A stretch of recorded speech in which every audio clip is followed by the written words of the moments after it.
అందరికీ నమస్కారం. IYR talks మొదలుపెట్టి ఎఫెక్టివ్గా పోస్టింగ్స్ మొదలుపెట్టి ఒక సంవత్సర కాలం అయింది. ఈ సంవత్సర కాలంలో సబ్స్క్రైబర్స్ బేసు 3,000 నుంచి 33,000 దాకా పెరిగింది. ఐవైఆర్ టాక్స్ను ఆదరిస్తున్న మీ అందరికీ నా ధన్యవాదాలు. భవిష్యత్తులో కూడా ఇదే రకంగా ఐవైఆర్ టాక్స్ని మీరు ఆదరిస్తారని ఆశిస్తూ ఉన్నాను. Thank you.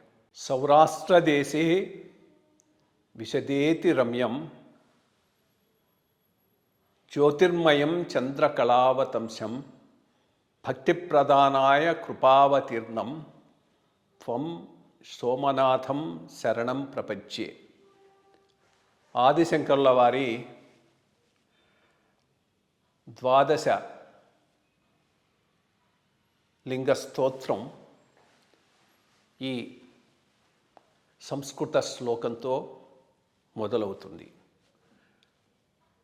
భారతదేశానికి ఉన్న సాంస్కృతిక ఐక్యతను చాటేటటువంటి చాలా విభిన్నమైనటువంటి అంశాలలో భక్తి, మతం ఇవి కూడా చాలా ప్రధానమైనటువంటివి. జ్యోతిర్లింగాలు, శక్తిపీఠాలు వివిధ ప్రాంతాల్లో ఉండి అవన్నీ కూడా జాగ్రాఫికల్గా ఈ దేశాన్ని యునైట్ చేస్తాయి. ఇన్ఫ్యాక్ట్ ఇది ఒక రకంగా చెప్పాలంటే కేవలం ఈనాడు రాజకీయంగా ఉన్న భారతదేశమే కాదు, మొత్తం ఇండియన్ సబ్ కాంటినెంట్ అంటే పాకిస్తాన్, బంగ్లాదేశ్ ఏరియా కూడా కలుపుకొని హింగోలి మాత దేవాలయం బెలూచిస్తాన్లో ఉన్నది. చాలా ప్రశస్తి కలిగినటువంటి అమ్మవారి ఆలయం. ఎప్పటిదో చాలా పురాతనమైనది, అనాదైనటువంటిది. ఇటువంటి ఈ దేవాలయాలను ధ్వంసం చేసి తద్వారా వాళ్ళ ప్రస్థానాన్ని హిందూస్థాన్లో ఏర్పాటు చేసుకోవాలనేటటువంటి ఉద్దేశంతో వచ్చినటువంటి, ఒక రకంగా చెప్పాలంటే థగ్గులు, పిండారీలు లాంటి వాళ్ళు ఆ మొట్టమొదటి వేవ్లో వచ్చినటువంటి ఈ మధ్య ఆసియా ఆ ప్రాంతం నుంచి వచ్చినటువంటి ఈ రైడర్స్, బేసికలీ దేవర్ రైడర్స్. వాళ్ళల్లో చాలా ముఖ్యుడు మహమ్మద్ ఆఫ్ ఘజనీ. ఈ మహమ్మద్ ఆఫ్ ఘజనీ సంగతి మనకు చారిత్రకంగా బాగానే తెలుసు.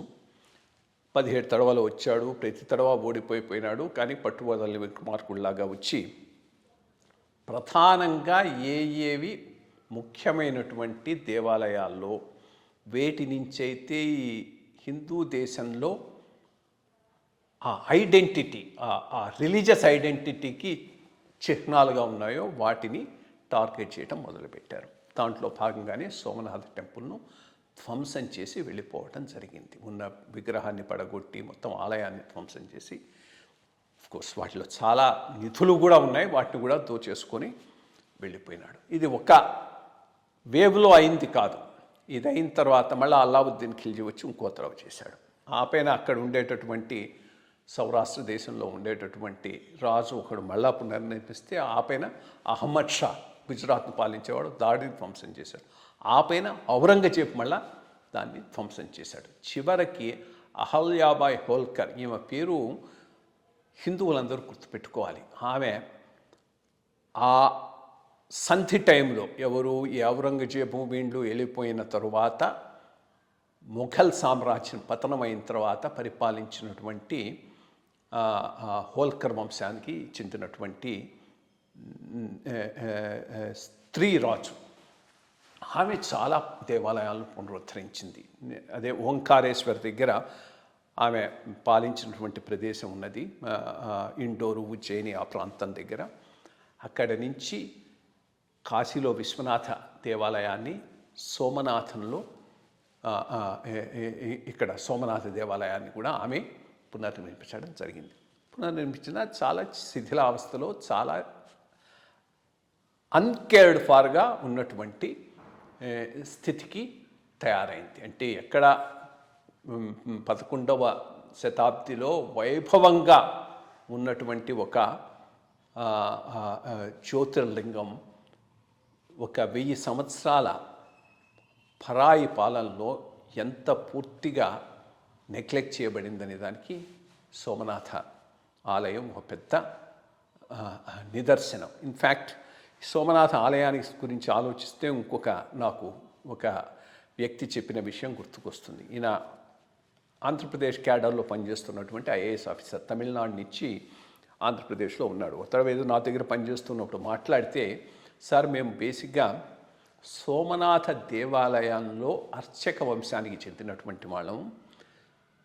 ఈ మహమ్మద్ ఆఫ్ ఘజ్నీ వచ్చి ఆ దేవాలయాన్ని ధ్వంసం చేసినప్పుడు చాలామంది చనిపోయినారు అక్కడ ఉన్నటువంటి అర్చకులు. మిగిలిపోయిన వాళ్ళందరూ చాలా ప్రదేశాలకు అట్లా విస్తరించిపోయినారు. కొంతమంది తమిళనాడులో వచ్చి మథురై ఆ ప్రాంతాల్లో నివాసం ఏర్పరచుకున్నాము. అందులో మేము కొంతమందివి.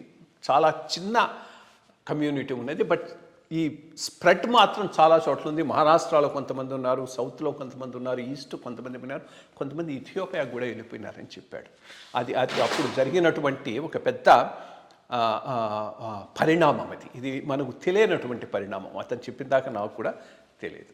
సరే, ఇంకా స్వతంత్ర భారతంలో దీనిని పునర్నిర్మించటం అనే దాంట్లో అది రియల్గా భారతీయులకు, ఇన్ఫ్యాక్ట్ భారతీయులు, ఇది కేవలం రిలీజియస్ ఐడెంటిటీయే కాదు, ఇది భారతీయులుగా మన ఐడెంటిటీ. దానిని పునర్నిర్మించుకోవాల్సిన అవసరం ఎంతైనా ఉన్నది. కానీ దురదృష్టం ఏంటంటే ఆ రోజు ప్రధాని నెహ్రూజీకి ఇది ఇష్టం లేదు. ఎన్ని రకాల దాన్ని ఆపటానికి వీలుంటుందో అన్ని రకాల ఆయన ప్రయత్నం చేయడం జరిగింది. కానీ ఇద్దరి వల్లనే ఇది సాధ్యపడింది, ముగ్గురి వల్ల. బేసిక్గా దీనికి గట్టిగా పట్టుపట్టి క్షేత్రస్థాయిలో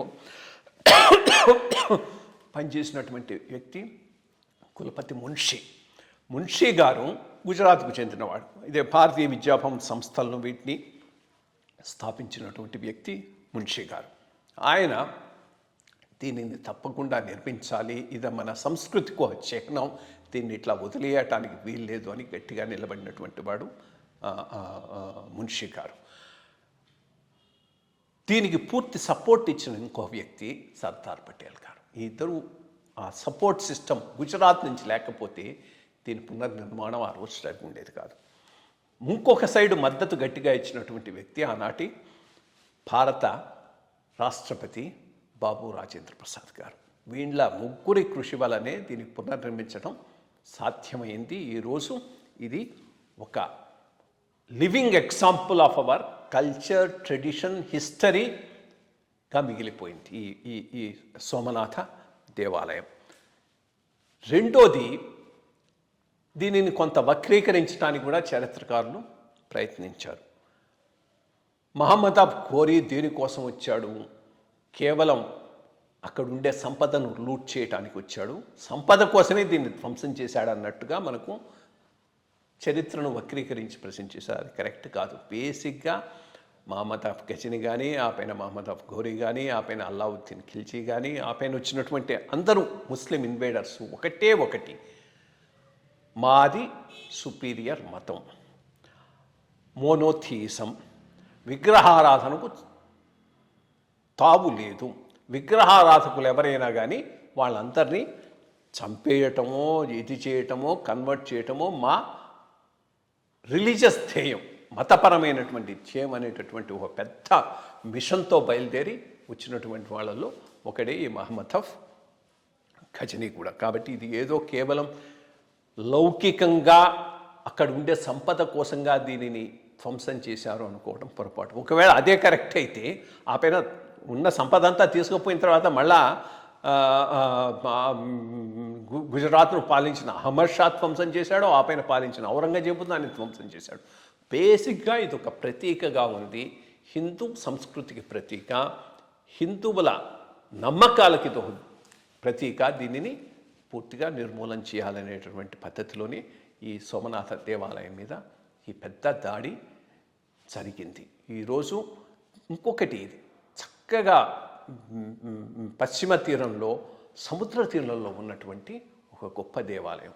నాకు దీన్ని చూసే దర్శన భాగ్యం కలిగింది. మీరందరూ కూడా తప్పకుండా దర్శనం ఏదైనా చూసుకోవాల్సిందే. అంటే ఒక మతపరమైన నమ్మకంగానే కాదు, ఒక రకమైన కల్చరల్ ఐడెంటిటీ, మన యొక్క సాంస్కృతిక ప్రతీకగా, మన యొక్క భారతీయ ఐడెంటిటీగా దీనిని మనం భావించి చూడాలి. ఈరోజు సరిగ్గా దీనిని ధ్వంసం చేయటానికి మొదలైన మహమ్మద్ ఘజనీ దండయాత్ర చేసి ధ్వంసం చేసిన దానికి సరిగ్గా 1000 సంవత్సరాలు. 1000 సంవత్సరాల్లో ఎంత మారిపోయిందో చూడండి కంట్రీ, ఎక్కడి నుంచి ఎక్కడికి పోయిందో. సో దానిని ప్రతీకగా తీసుకొని ఈరోజు దీని గురించి మనం మాట్లాడుకుంటున్నాం. ప్రధానమంత్రి కూడా దీని మీద చక్కగా స్పందించారు. ఆయన కూడా గుజరాత్ వాడు కావటం అదొక స్పెషాలిటీ. ఆ సోమనాథ దేవాలయం ట్రస్టీషిప్ కూడా ఆయన చేతిలో ఉన్నది. సో ఈ భారతీయ సంస్కృతికి ప్రతీకగా ఆయన ఈ సోమనాథ దేవాలయం ధ్వంసం కావించబడి 1000 సంవత్సరాలు మళ్ళా పునరుద్ధరించబడి ఈ రోజున్న పరిస్థితిలో మేబీ 1951 ఆ ప్రాంతాల్లో జరిగింది, అంటే 70 ఏళ్ళు అవుతూ ఉన్నది. ఇది కలకాలం ఉండి మన ఐడెంటిటీకి ఒక చిహ్నంగా నిలిచిపోతుందని ఆశిద్దాం. Thank you.